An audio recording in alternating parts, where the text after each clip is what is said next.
prise de conscience sur ce type d'agissements qui sont beaucoup trop récurrents et qui devraient clairement pas exister, que ce soit au travail, dans la rue, chez nous, de façon générale partout en fait.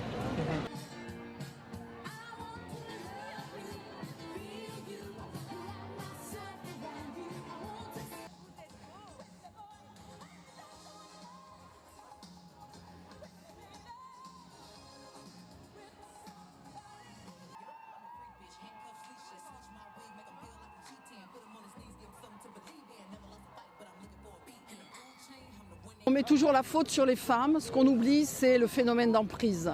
L'emprise, c'est quelque chose qui se met en place tout doucement par la séduction. On empêche l'autre d'avoir accès à une réflexion. Et petit à petit, c'est comme une araignée qui entoure et la met dans une toile.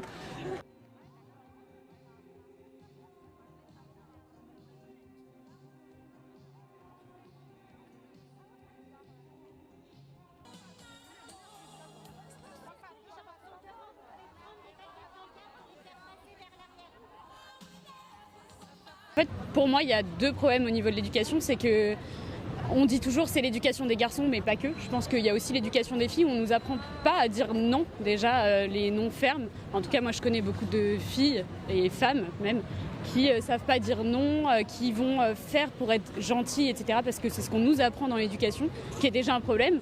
Et ensuite, l'éducation des garçons aussi, de savoir écouter les filles et les femmes quand justement il y a soit un non ferme, soit pas de non ferme, mais il n'y a justement pas de parole. Et de savoir écouter ce silence aussi.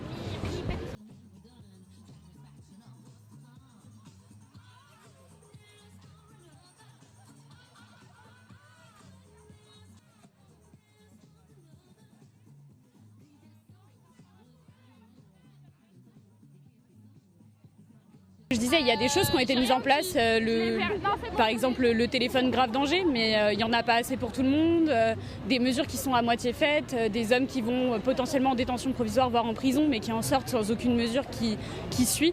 En fait, le problème, il est là, c'est qu'il y a des mesures qui sont mises en place, il y a beaucoup de paroles, il y a quelques actes, mais qui ne vont jamais jusqu'au bout, et le problème, il est là, en fait, c'est de ne pas finir ce qu'on commence, donc ce serait plutôt ça.